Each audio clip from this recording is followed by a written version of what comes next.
Spirit Airlines officially shutting down, and it's a ghost town here at the terminal. No lines, no agents, and that's because there's no flights. We broke up, now she wants me back. Gonna fly off to see my girlfriend. But there's no ticket for me to buy, 'cause there's no more spirit in the sky. Oh, man. There's no more spirit in the sky. Spirit Airlines, we've talked about it already, out of business after 30 years. And then they brought in like $4.5 billion a couple years ago, but that was still $1 billion less than they needed. That's that number is staggering. I know, you think, oh, they're doing well. No, they're not.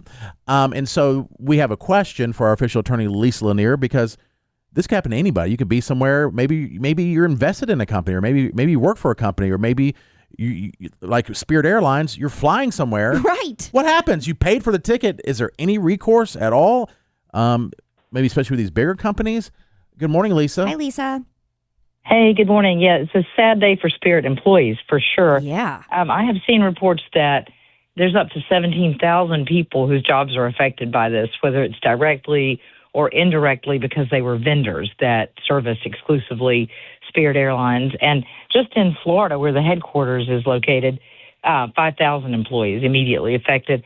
So it's a lot of people. And so if you're traveling, if you paid for your ticket on a credit card, then it's going to be automatically refunded. The biggest people who are getting screwed are, number one, people who had credits with them, from a prior cancellation or something. There's no accounting for that. So if you had a credit with them, you're out of luck. But if you booked a flight, then, they are refunding those. And so, but the problem is, for a lot of travelers, this is the only way they can afford to travel. It was a deeply discounted airline. And so now that trip that they were going to take, that they were, spending $200 on the flight, if they book with American or, one of those bigger airlines, that's going to cost $400, and so that's the problem, is that the big discount. Now, some big airlines are stepping in and saying, hey, if you show us your canceled flight, we'll give you a $200 flight, because they're trying to come in. Nice. And they're also offering, there's only a limited number of airline jobs, obviously, but a lot of the big airlines have basically stepped up and said, look, we will give a preferential hiring process to Spirit Airlines employees because, look, we would rather have somebody that is experienced coming in here. We'll favor you guys over people who don't have experience, and we'll actually put you at the front of the line. Well, maybe it saves them money. Nice. Less training might save them money. Lisa, when I know the airlines are giving the credit, but if they didn't give the credit, and like other businesses that go bankrupt, and you try to, I guess, civilly sue for the money, if they're bankrupt, are they required to give it back, or they're just bankrupt and you're out of work or out of luck? What a bankruptcy is, it's a very closely governed, regulated, judge-supervised disbursement of assets. And here, the judge this is reason for this shutdown, the judge signed an order it was basically solicited by Spirit. So the judge authorized this, what's called a rapid wind down and selling off of assets. And that's to pay creditors. And then creditors are in a prioritization. There's a scheme. There's a formula. And so it goes all the way from, secured creditors that leased them, the jets that they were flying, all the way down to somebody that files a civil suit against them is an unsecured creditor. And those people are last in line, and really, it's not worth it. If typically, because it's just cents on the dollar, if you're an unsecured creditor at the bottom of the line. And these guys they are literally selling off everything. They had 114 Airbus A320 airplanes, but most were leased. Only 28 were owned. They have a bunch of spare parts, and that's so all they have to sell off is these airplanes that they owned and some spare engines and spare parts and things like that. It's not a lot at all. No, it's not a lot. No, it's not. I don't like and they have a lot of parts. debt. They have a lot of debt. And if people are getting really screwed. Yeah. Not much, literally pennies on the dollar. What about, and maybe I missed it, may I have missed it or misunderstood it, but the employees, let's say they work that week and they're due their check, their weekly or biweekly or monthly check, is there any recourse for that, or is it just no? Sorry. No, my understanding is everybody's getting paid everything that they're owed, everything up until the date that the shutdown happened. But the one really upsetting thing to a lot of these employees is their health benefits were terminated immediately. There was no, no grace period, no nothing. Just as of midnight, the day of the announcement, bam, no more health insurance. Oh my God, that's terrible because God forbid you're fighting any sort of illness or that's right. to go get reinsured. Out of 17,000 people, somebody is, or just the medication, and all that all stuff. of it. Yeah, those are the ones I think that are really hurting the most, for sure. I mean, because they can all apply for unemployment, they can apply for some of these expedited jobs with other airlines, but if you have a health condition, you lose your health insurance at midnight. Bam, it's rough. Over. Now, you can imagine though, if like they bring somebody over from Spirit Airlines, you work at Delta, and they try to tell you what to do. You're like, oh, really? You're bankrupt. Right. You're a little bankrupt airline trying to tell me what to do. Spirit employee. So. Right. You know, which is so unfair. You know it's going to happen. Right? You know how people are. Yes. Oh, we got one of these Spirit people. They don't know anything about flying. Right. Although they're in business for 30 years. Meanwhile, they're just an employee of Spirit. You're like, I didn't do anything. Yeah, it's like I didn't just cause the shutdown. Oh boy, that's the worst. Right. Well, Lisa, we also wanted to ask you. There is a man who is suing a body donation company. Now, this is the gist of what happened. His elderly mother passed away, donated her body to a body donation, like to science, donated her body. Well, years later, he found out that her body had been used with explosives. Take a listen. She was then supposedly strapped in a chair on some sort of an apparatus, and a detonation took place underneath her to basically kind of get an idea of what the human body goes through when a vehicle is hit by an IED. Every time I would dream about my mom, I told you she was a quiet person. This person in my dream was angry.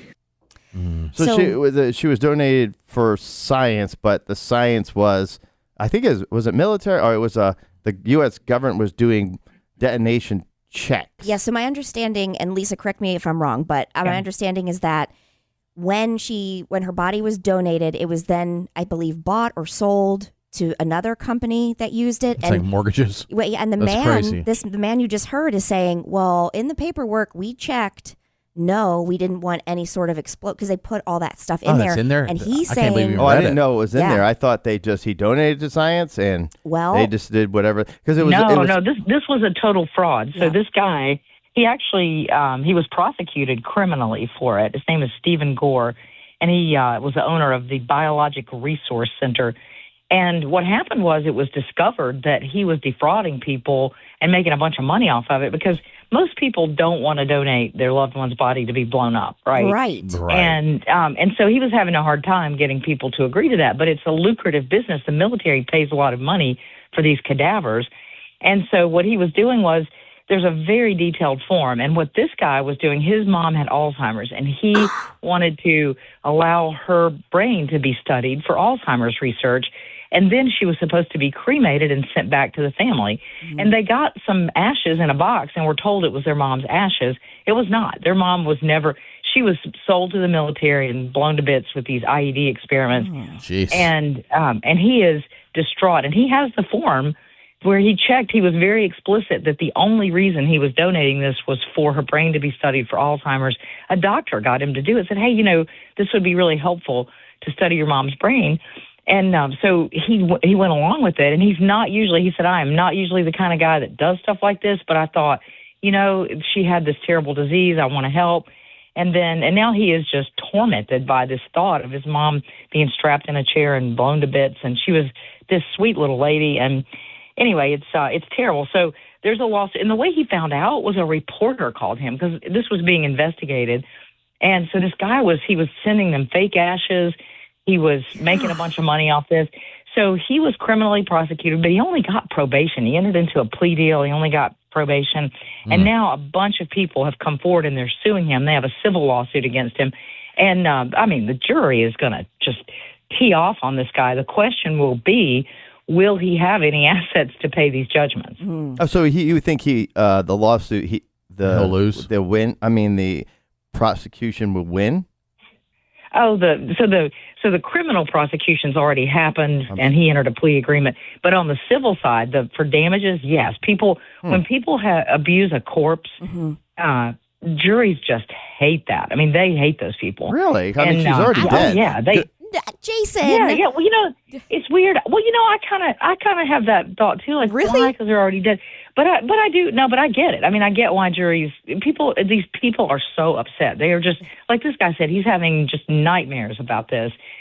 He's so upset every time he thinks about his mom. Now he thinks about her being blown to bits in her, I mean, it's like you almost rather not know. I would rather not just know. like just assume Do it was donated you all to have science. a problem if you donated somebody to science and they blew her up? Yes, if I said no. Okay, but what's Now, the problem with blowing her Because up? he said no. Because he said no. But if I was donating my own body to science, yes, do whatever it is. Yeah. Go ahead. That's what I'm consenting to. He specifically said no. No, I get that part, but why should he say no? I mean, what if you're Because that's already his feeling dead about it. That's his feeling about it. He didn't know. He never would have said yes if he knew that she was going to be sold to the military to blow. Like that's. Yeah, I mean, I think it's your preference. Yeah. I mean, you can argue you're not there. The body's But it was his preference. But Is it's what I'm preference, arguing. and he doesn't want to think about his mom being.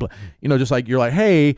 We're gonna donate your mom, and we're gonna make her into dog food. You're like, nah, I'm not checking that box. I'm gonna say no on that one. And some people might It's say very yes. I don't know. emotional. It's all emotional and psychological, and it's tied up in people's feelings. I think about or their beliefs about the afterlife and what the person may or may not see or know about these things. And I mean, it's complicated for people, and it's very emotionally upsetting. So a lot of it's people to have this religious happen. views. Could be. Yeah. Right. See, Yeah, that's- it could be. It can be that. It's also just when people know that something horrendous, and it's worse when they see it. I mean, there's those cases where,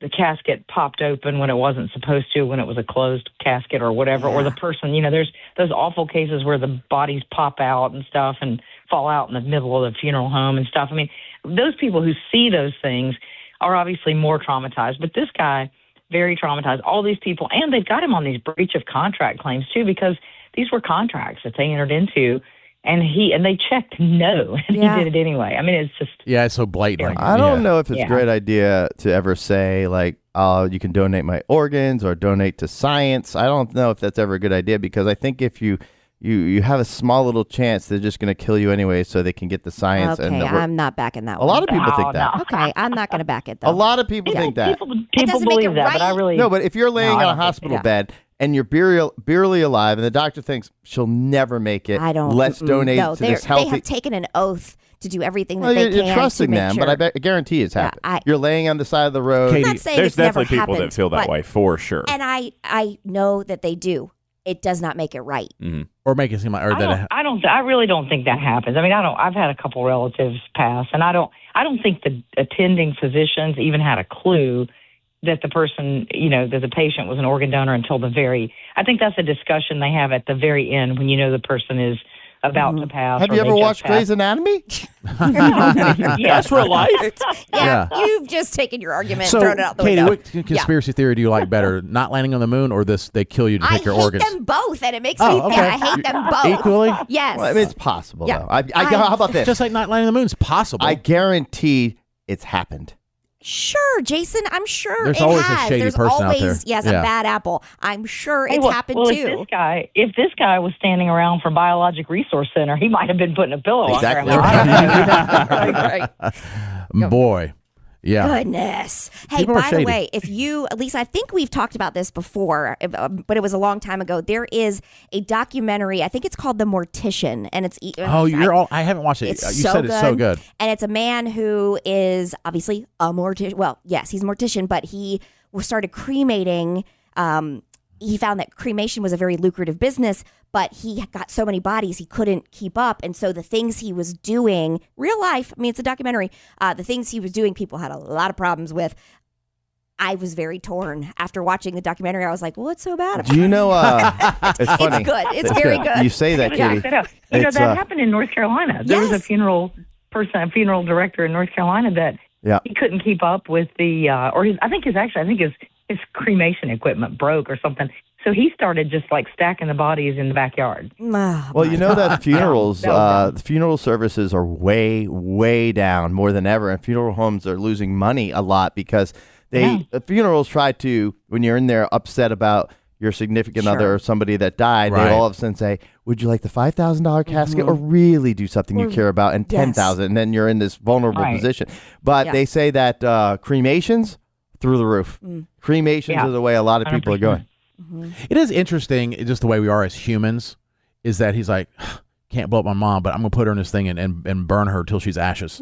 Well, he's not seeing it. Yeah, He's not, but he knows what I it's mean? happening. But exactly, that's the same thing. But, it's kind of interesting how we do that, though. We do, but here's the difference. He said I know, no. he said no. I If get you're- if no you're gonna means go be, no. Yes, if you're going to go be cremated, Well, it's you're just, like, it's got it. just a mental thing. Yeah. It's just a mental thing. What we decide is okay. Like in our country, right, we don't eat guinea pigs, but in some countries they do. Yeah. I have a friend Or I have a friend right now that's traveling, and she went through a country, I think it was Argentina maybe, where they eat guinea pigs, and she tried it. She was like, "Hey, it's pretty good." Right? Yeah. No. Let me ask you about the guinea pig thing. I don't ever see guinea pigs like running through the wild. Are they eat the pets? Like you don't see hamsters. No, I think they're farmed the way chickens are farmed here. Okay. Yeah. We don't eat our dogs, but some cultures they eat their dogs. Sometimes they Some do. cultures they eat their dogs. Yeah. But we're like, oh, terrible. But like, kill that cow now, put it on my plate. Stupid cow. Well, that is interesting because you can go to jail. You can go to jail for killing your dog, but Dave deemed it. But this animal's okay. Yeah, you can slaughter them in mass. It's because dogs It's are all the just a best, mental though. thing. Yeah. This has devolved into probably the grossest conversation we've ever had. So that's saying a lot, It's up Lisa. there. That's saying a lot. Yes. Well, you're awesome. Official attorney of Jared and Katie in the morning. If you're injured, contact her right away at hireaheavyweight.com. She's a top 100 attorney in the entire country, that's just do the math. She's like top 1/10 of 1%, which is crazy.